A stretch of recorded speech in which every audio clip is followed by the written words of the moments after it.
श्री शिवाय नमस्तुभ्यम दोस्तों। आपका आपके चैनल शिव महिमा में बहुत बहुत स्वागत है। आज हम आपको बताने जा रहे हैं देव उठनी एकादशी की शुभ मुहूर्त और तिथि। देव उठनी एकादशी पर है भद्रा का साया। दो शुभ योग में मनाई जाएगी देव उठनी एकादशी। जानिए सही तिथि, पूजा विधि और पारण का सही समय। देव उठनी एकादशी के दिन क्या नहीं करना चाहिए और देव उठनी एकादशी को क्या दान करना चाहिए। कार्तिक मास शुक्ल पक्ष में आने वाली एकादशी तिथि को देव उठनी एकादशी कहा जाता है। इस दिन को प्रबोधिनी एकादशी और देवोत्थान एकादशी के नाम से भी जानते हैं। इस दिन प्रभु श्री हरि विष्णु 4 माह के बाद निद्रा योग से उठते हैं। इस दिन से ही चतुर्मास का समापन होता है और शादी विवाह मुंडन संस्कार सगाई समेत सभी मांगलिक कार्य शुरू हो जाते हैं। देव उठनी एकादशी के अगले दिन द्वादशी तिथि में तुलसी विवाह का आयोजन कराया जाता है। भगवान विष्णु के शालिग्राम अवतार से माता तुलसी का विवाह होता है, जिससे तुलसी विवाह के नाम से जाना जाता है। धार्मिक मान्यताओं के अनुसार तुलसी विवाह के आयोजन से घर में सुख समृद्धि और खुशहाली आती है। कार्तिक मास में तुलसी के पौधे की पूजा अर्चना भी शुभ फलदायी माना जाता है।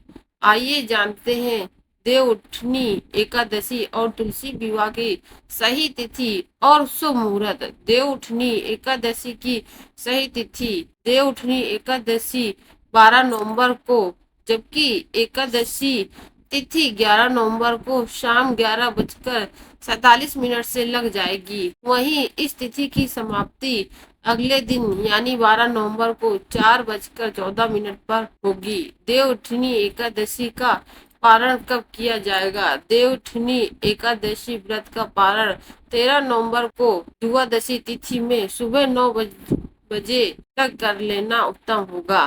व्रत पारण का शुभ मुहूर्त 13 नवंबर को सुबह 6:42 से सुबह 8:51 तक रहेगा। उदया तिथि के अनुसार 12 नवंबर को देव उठनी एकादशी मनाई जाएगी।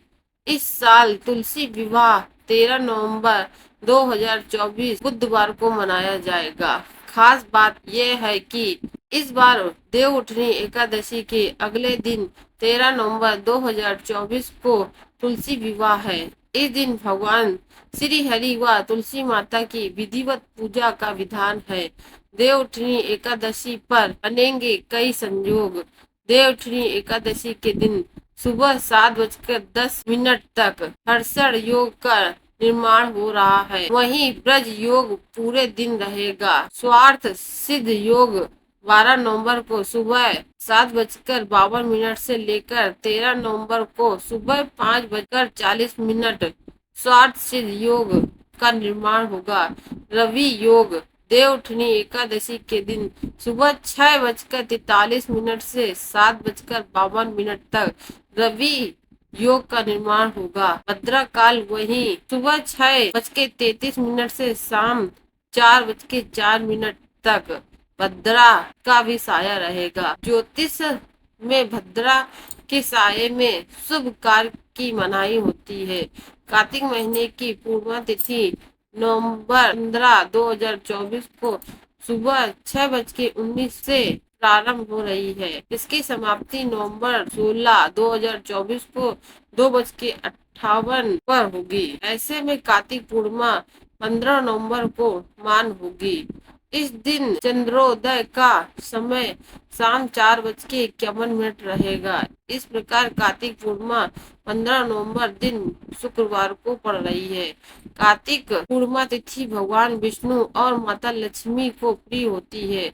मानता है कि यदि इस दिन कुछ अच्छे एवं महत्वपूर्ण कार्य किए जाएं, तो घर में धन धान बना रहता है। देव उठनी एकादशी के दिन क्या नहीं करना चाहिए। शास्त्रों में बताया गया है कि देव उठनी 11 पर व्यक्ति को तुलसी के पौधे को नहीं तोड़ना चाहिए। ऐसा इसलिए क्योंकि इस दिन भगवान शालिग्राम का विवाह माता तुलसी से विधि विधान से किया जाता है। इस नियम का पालन न करने से भगवान विष्णु क्रोधित हो जाते हैं। इसके साथ एकादशी तिथि के दिन तामसिक व चावल खाने से बचना चाहिए। देवउठनी एकादशी को क्या दान करना चाहिए? कहते हैं देवउठनी एकादशी के दिन धान, गेहूं, मक्का, बाजरा, उड़द, गुड़ का दान करना शुभ होता है। इसके अलावा वस्त्र का भी दान किया जाता है। इस एकादशी के दिन सिंघाड़ा, शकरकंदी, गन्ना और सभी मौसमी फल का दान करना महत्वपूर्ण व लाभकारी माना गया है। इससे भगवान विष्णु प्रसन्न होते हैं और घर में सुख समृद्धि का वास होता है। देवउठनी एकादशी की पूजा विधि। देवउठनी एकादशी के दिन सुबह जल्दी उठें, स्नान आदि के बाद स्वच्छ कपड़े धारण करें, विष्णु जी का ध्यान करें और संभव हो तो व्रत का संकल्प लें। विष्णु जी, माता लक्ष्मी और तुलसी के पौधे की पूजा करें। विष्णु जी को पंचामृत से स्नान कराएं। विष्णु जी को तिलक लगाएं। उन्हें पीले फूल, पीले फल, पीले रंग की मिठाई और तुलसी का पत्ता चढ़ाएं। विष्णु जी के बीज मंत्रों का जाप करें। विष्णु सहस्त्र नाम का पाठ करें। विष्णु जी और माँ तुलसी की आरती उतारें। इसके बाद दिन भर व्रत का उपवास रखें। श्री शिवाय नमस्तुभ्यम दोस्तों। आशा करती हूँ आपको यह वीडियो पसंद आया होगा। अगर आपको यह वीडियो पसंद आया हो तो वीडियो को लाइक और चैनल को सब्सक्राइब करके कमेंट बॉक्स में जय श्री हरि अवश्य लिखें।